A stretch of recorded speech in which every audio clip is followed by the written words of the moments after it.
Here is the first look at my Lamborghini Urus SE.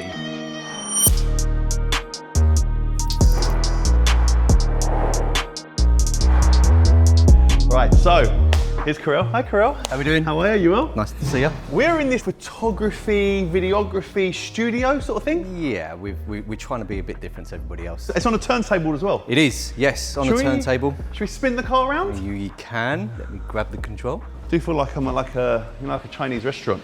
Hey, I don't want that. I don't want that. Yeah, I'll have some prawn toast over here. People call it an Urus SE. People call it an Urus SA. The correct pronunciation is SA. SA. SA, absolutely. Doesn't mean it's a letter A. It's just because it's Italiano. It's Italian, absolutely, and it's designed to be more flamboyant. So as you can see, my private plate is on the car, which goes with my Revuelta, which is outside. Today is the first look of the car with myself and Karel. The reason I'm not taking the car today is because I want it the 1st of March. It'll be a 25-year reg car. Even though it'll have my private plate on it, it's just, you know, that extra month on the 1st of March or the 1st of September, depending on how the years change. It's 25 now, isn't it? It is. On the 1st of March. Absolutely. Right, so let's have a look around. So the car's gloss black with orange calipers, orange decals on the inside, and it is the new look. Now, a lot of people be like, it's an Urus, it looks exactly the same. Now, my history of Lamborghini Urus is in 2018, I got the first car, I think, out of Lamborghini London, that's right. which was when the Urus came out, and that was like, it blew my mind. Yeah. And that was just a normal, if you just call it a normal Urus. Let's call it Gen 1. Gen 1 Urus. Yeah. And then I got another Urus, Yeah. again, another Gen 1 car, because I kept putting mileage on the car. Yep. And then, I don't know if I got another one or then I got the Perf. I can't remember. If I remember right, you got the third one before you moved into the Performante. So I had 3 Gen 1s. 3 Gen 1s. I love this Urus so much, and I love Uruses. It's like the best car ever.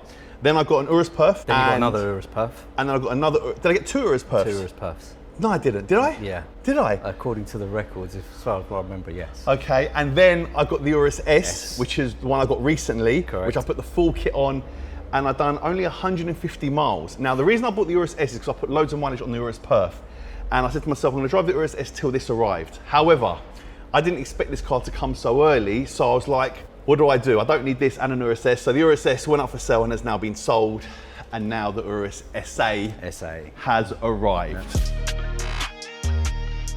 It is a different car. It may look similar, but it is a different car. Do you know what? Let's walk to the front. Let's spin it round. Let's spin it round. Let's start at the front.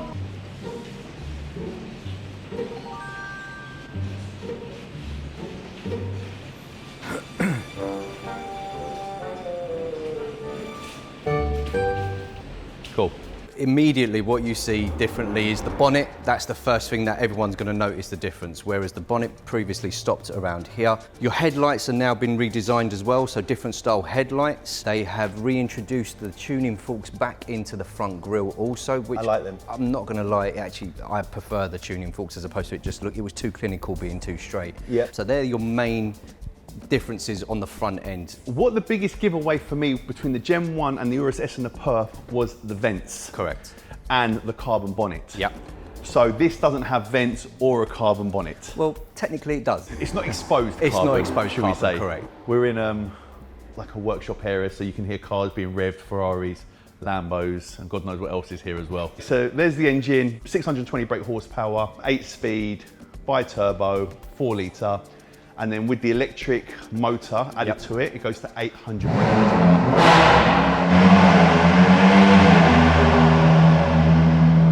That's a cold start. This car here, have you driven one? I have. Okay, I haven't driven one as of yet. How much of a difference is it? Totally different car, completely totally different car. I was lucky enough to experience driving this in ice. I was in Livigno recently on ice drive and managed to take it out, and it's a completely different animal. It's got so much power, it's got torque steer, which I absolutely love, and it wants to go sideways as well. The difference between the S and the Perf was the air suspension. Correct. They've brought back the air suspension for this, Air suspension has been reallocated to this vehicle. No doubt the Performante edition of this will go back to shocks and springs, but that's unconfirmed. Yeah, I like the Perf ride. A lot of people, when you had the Perf and the S, a lot of people saying the Perf was a little bit hard and this, that. I loved it. So as we walk around, it's got the 23-inch wheels. You can get them 21, 22, and 23. And obviously it's got the P0 tyres. So these tyres have specifically been designed for this vehicle to handle your speed, the off-road element of the actual vehicle, as well as everything else the car can do. You know, you can go and buy a cheaper tyre, but as a recommendation from the factory, because it's specifically been designed for this. And if you don't have these tyres, they'll invalidate your warranty. Well, It's true, they do on the other cars. Down the side, the car's pretty much the same bar. Yep. The Urus SE badge. I think the petrol cap now, where before the petrol cap, you'd open it like that, you now have a button on the inside. On the inside to release. To release it again, like the Revuelto. Correct. And this side is the petrol cap. However, if we go to the other side, this one does open by pushing it, and this is the hybrid side. So where this... Pull out. Does it not turn? It just pulls out. Yeah. Obviously, I'm used to petrol cap. So yeah, it just pulls out. Yeah, typical electric. I should know that, it's electric, isn't it?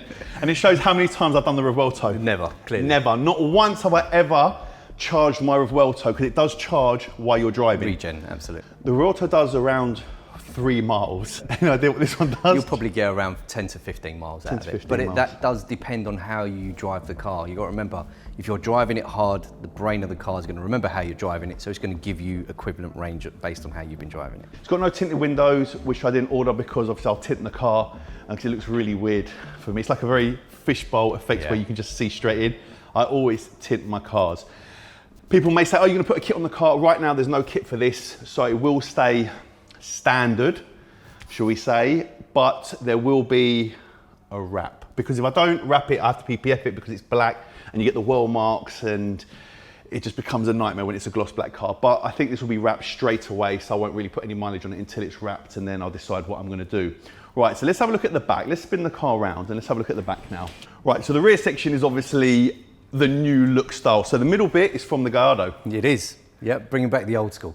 Okay, we've got the lip spoiler, which is now a little bit bigger, and it's also pointed, whereas before it was quite rounded off. They've also brought the number plate to a lower area. Correct, so redesigned the rear diffuser. Sports exhaust still look the same. I thought I had black exhaust. They are silver. I've got nothing silver on the car, so they will change. I'll probably change that and probably the badge as well. The top spoiler is still the same. The roof's still the same. Correct. I've gone panoramic roof. You can have carbon roof, but for me, I like to be able to open the pan roof when the weather is nice for 2 days of the year in the UK. Absolutely. Subtle changes, gives it a fresher look, but you can't really get any better than perfection already. And I think, and Urus has been out now 7 years. Yeah. That's like, I think back to 2018 when I got that first car, and it was mind blowing. Yeah. Because obviously it was their first 4x4, Yeah. the fact that it was a 4 litre, the fact that it was so fast, the fact that the sound was so amazing, and I've put some serious miles on all the Uruses that I've owned over the years, and I always did say that if I could only ever drive one car for the rest of my life, it would be a Lamborghini Urus. Yeah. So I'm really hoping that when I do get to drive this for the first time, I find that it's got everything like the previous cars did, like it was like my Perf. I think you'll be pleasantly surprised. And when I've seen people do reviews on these cars and I've seen them drive them around the tracks and stuff like that, they look and sound amazing.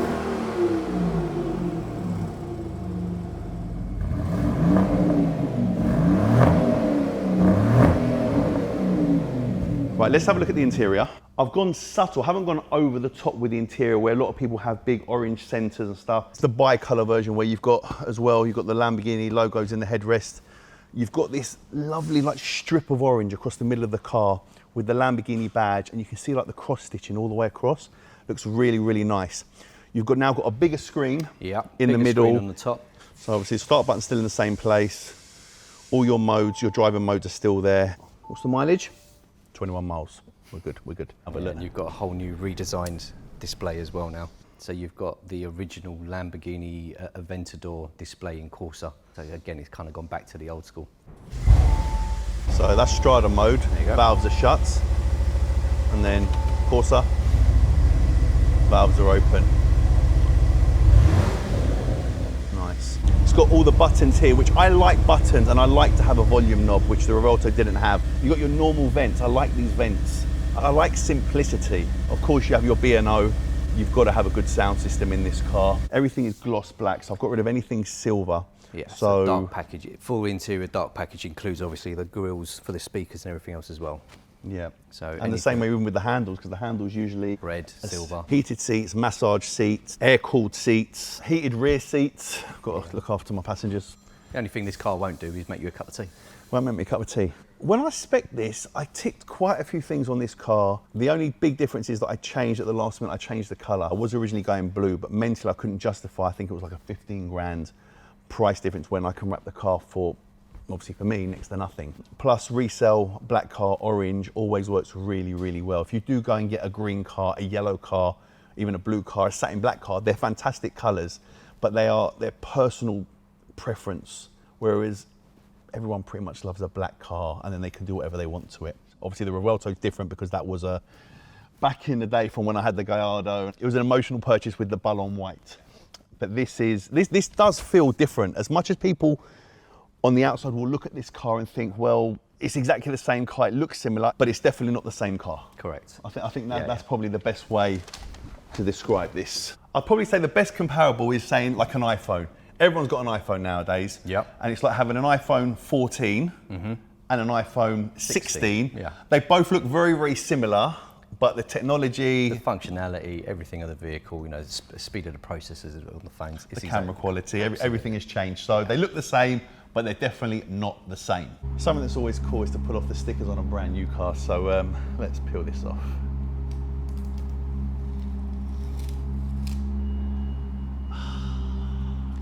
And this one as well.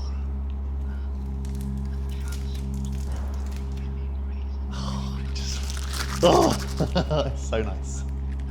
So there it is, guys. That is my brand new Lamborghini Urus SE. I'm excited for you. I'm excited to be able to be, you know, given the keys for the weekend and enjoy our demonstrator when we can. So yeah, I genuinely think you're going to really enjoy this one. Yeah, so once I start driving the car and get a feel for it, you genuinely believe it's totally different to Gen 1, S and Perf. Absolutely. Yeah? Yeah, 100%. Well, I'm going to experience the car real soon, guys. For now, it's going to stay here while they do the PDI, which is pre-delivery inspection. They get it all registered, so it's on the 25 reg year. And then I'll be back to take it away, and probably the first stop will be wrap. And then probably car back.